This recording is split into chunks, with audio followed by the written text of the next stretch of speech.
Assalamualaikum warahmatullahi wabarakatuh. Di sini saya Vera Ayuningsih akan mereview sebuah buku yang berjudul Kebelet Kaya, karya dari Mardi Guepe.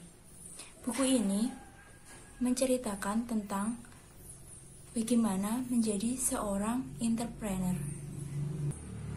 Bab 1 yaitu bagaimana memulainya. Ada 6 poin. Yang pertama yaitu berani itu munculnya dari dalam. Jadi seorang pemimpin itu perlu ditempuh dengan jalan yang keras dan sulit, sehingga akan memunculkan keberanian. Dan keberanian itu munculnya dari dalam. Yang kedua, lakukan segera. Jadi seorang entrepreneur itu tidak boleh menunda-nunda waktu, harus mengambil peluang yang ada. Kemudian yang ketiga yaitu kuasai secara detail. Mengawali sebuah usaha sangat mudah dan banyak caranya. Sedangkan untuk mempertahankannya itu memerlukan pelajaran dan keterampilan. Yang keempat yaitu berbeda itu strategi. Perbedaan akan membuka peluang untuk lebih mudah dikenal. Yang kelima, berjuang itu butuh siasat. Dalam berbisnis harus berani dan perlu mengedepankan sifat fight atau semangat juang. Yang keenam yaitu menaklukkan investor. Bab 2, bagaimana menjadi entrepreneur? Yang pertama yaitu bermula dari impian. Orang sukses pasti punya impian, dan dari impian tersebut maka akan menjadi buah kesuksesan. Yang kedua yaitu lihat kebutuhan sekitar. Untuk memperbanyak wawasan, maka ikuti sebuah forum silaturahmi, seminar, atau berbagi cerita mengenai orang-orang sukses, sehingga kita dapat melihat kebutuhan dari sekitar atau lingkungan. Yang ketiga yaitu empati. Empati yaitu mengerti apa yang diinginkan atau dirasakan orang lain. Rasa empati sangat dibutuhkan oleh seorang entrepreneur dalam melayani mitra usaha, pegawai, atau pelanggan. Yang keempat yaitu memberikan nilai tambah. Setiap bisnis akan memberi peluang bisnis lainnya. Itulah sebuah nilai tambah. Yang kelima, menjual barang plus manfaatnya. Biasanya seseorang membeli barang didorong oleh rangsangan manfaatnya. Jadi kita menjual barang itu bukan hanya menjualnya, tapi juga menjual dengan manfaatnya. Kemudian yang keenam yaitu mewujudkan mimpi pelanggan. Yang ketujuh yaitu peluang tergantung cara melihatnya. Entrepreneur akan melihat usaha atau peluang sebagai pekerjaan berikutnya, entah itu sektor barang atau jasa. Bab 3 yaitu membidik pasar. Yang pertama, butuh nyali untuk mewujudkan ide. Ide itu tercetus di pikiran kreatif. Bila langsung digerakkan, maka tingkat keberhasilannya akan lebih tinggi. Ketika menguasai teori, tetapi tidak berani mempraktikkan, ide bisnis sehebat apapun akan sulit menjadi kenyataan. Yang kedua yaitu adrenalin dan seni berutang. Seorang entrepreneur akan melihat peluang. Bagi seorang entrepreneur, mereka berani melakukan dan mengambil resiko.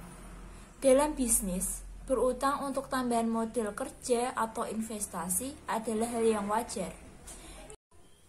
Yang ketiga yaitu kejelian menangkap perbedaan. Yang keempat, membangun sebuah komunitas. Yang kelima, prediksi sebuah fenomena.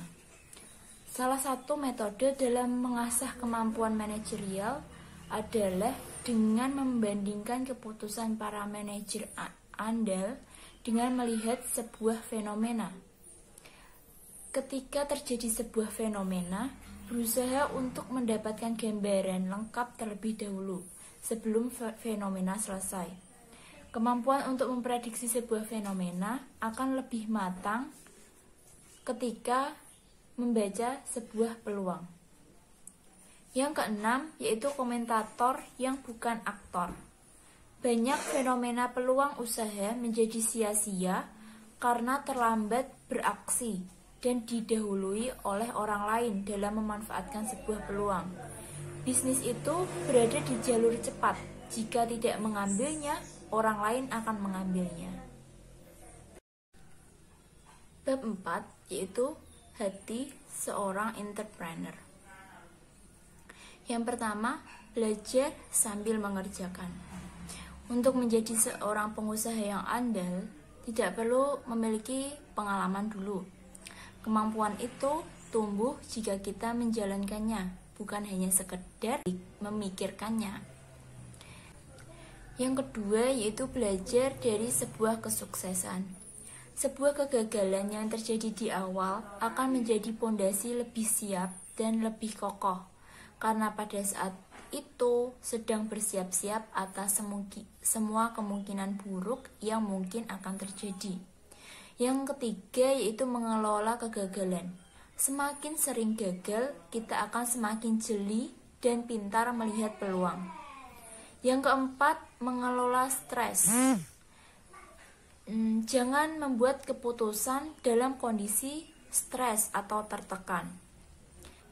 Yang kelima yaitu fokus pada masalah. Fokus pada masalah yang dihadapi dengan ketajaman dan ketelatenan. Yang keenam, mencari cara terbaik.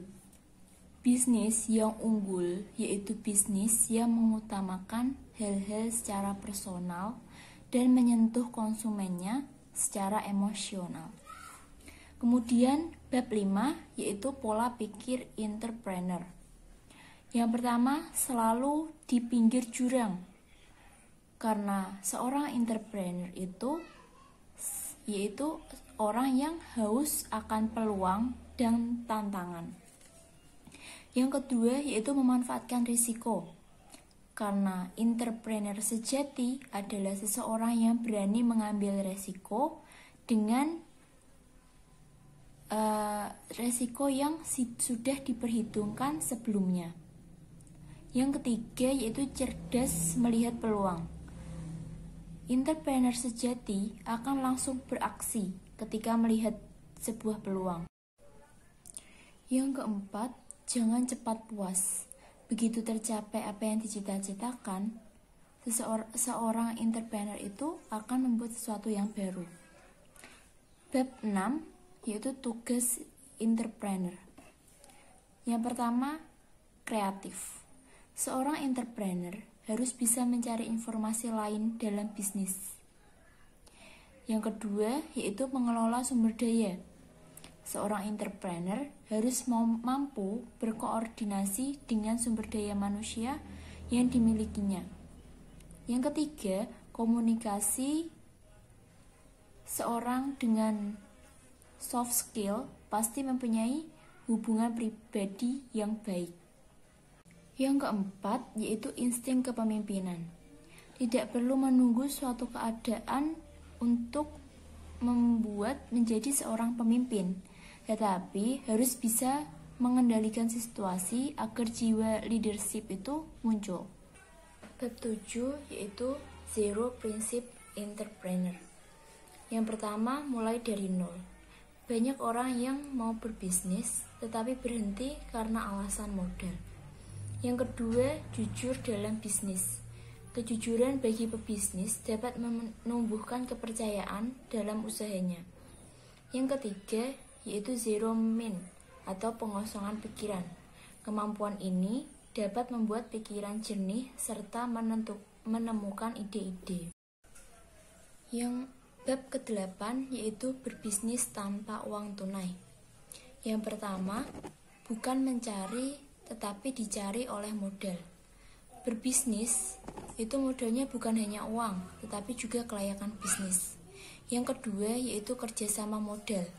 Kerjasama modal yaitu modal uang dan modal keahlian. Yang ketiga yaitu bagi hasil yang menguntungkan. Yang keempat menjadi perantara atau broker. Yang kelima barter dengan pemasok. Yang keenam, multifungsi.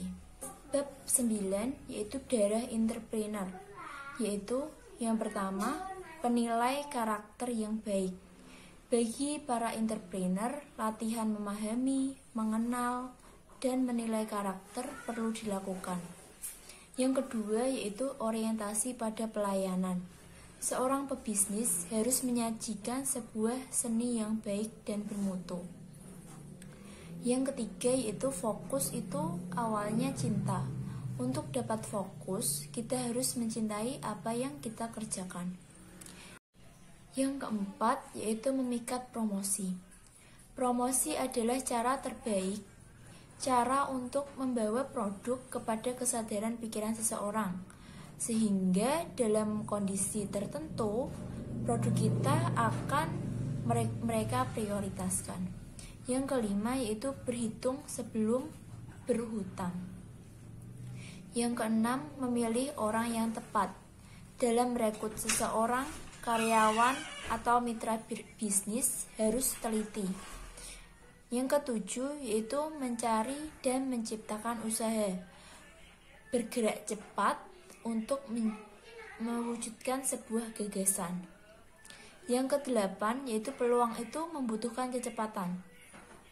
Jadi peluang itu tidak bisa ditunda-tunda gitu. Apabila kita menunda sebuah peluang, maka peluang tersebut akan diambil oleh orang lain. Yang kesembilan yaitu sosialisasi dan promosi. Sosialisasi yang baik akan menjadi sarana promosi yang baik dan pastinya tidak membutuhkan biaya yang besar untuk mengiklankan produk. Yang kesepuluh, pandangan jauh ke depan. Seorang entrepreneur memiliki banyak impian sehingga memerlukan banyak cara untuk mencapainya. Perilaku tersebut adalah sebuah visi yang sangat jauh ke depan. Yang kemudian bab 10 yaitu aturan main entrepreneur. Yang pertama, berpikir positif. Bagi seorang entrepreneur, berpikir dan berperilaku positif akan banyak menguntungkan rezeki. Yang kedua, jangan pelit ilmu. Semakin kita memanfaatkan ilmu itu kepada orang lain, maka ilmu kita itu akan semakin bertambah dan akan semakin bermanfaat. Yang ketiga, fenomena magis. Bagi entrepreneur, guru terbaik adalah diri sendiri dan tentunya Tuhan yang Maha Kuasa. Yang keempat, menjual butuh strategi. Seorang entrepreneur dituntut kemampuan dan kejeliannya dalam menghadapi kompetisi. Yang kelima, belajar dari pengalaman orang lain. Yang keenam, berinvestasi. Karena sebagai entrepreneur diharapkan memiliki aset yang bisa dicadangkan untuk masa depan. Kemudian bab 11 yaitu budaya entrepreneur. Yang pertama, belajar dan berikan hal yang terbaik. Bisnis yang dibangun dengan ilmu pasti akan menghasilkan sesuatu yang lebih baik. Yang kedua yaitu sportif, tumbuh dari dalam. Perusahaan membutuhkan orang-orang yang berjiwa sportif dan bertanggung jawab. Yang ketiga yaitu menciptakan kader. Kaderisasi adalah sarana berpindah dari kuadran kiri atau budak uang ke kuadran kanan atau tuannya uang. Yang keempat, berdaya juang. Mulailah sesuatu yang baru agar dapat berjalan terus ke depan dan tidak berpikir untuk kembali. Yang kelima, menunda kesenangan. Tundalah memanfaatkan uang untuk kesenangan. Teruslah bekerja untuk membangun aset dan terus memutar uang untuk aset. Bab 12 yaitu sikap entrepreneur. Yang pertama, modal orang lain. Sebuah peluang dan berani mengambil segala tindakan untuk sukses berarti memiliki mental menjadi seorang pebisnis. Dorongan tersebut ada dalam setiap individu sebagai sarana untuk sukses. Yang kedua, jaringan orang lain. Cara pintar yang harus dimiliki setiap entrepreneur adalah kepandaian menggunakan jaringan orang lain, karena itu adalah sarana sukses seorang pebisnis. Yang ketiga yaitu tenaga orang lain. Sebagai seorang entrepreneur, kita harus memiliki kepandaian dalam menggunakan tenaga orang lain, dan begitu juga dalam membangun bisnis. Yang keempat yaitu memiliki salesmanship,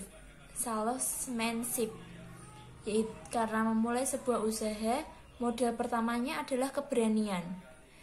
Melatih diri agar menjadi seorang pebisnis sejati melalui jenjang sales.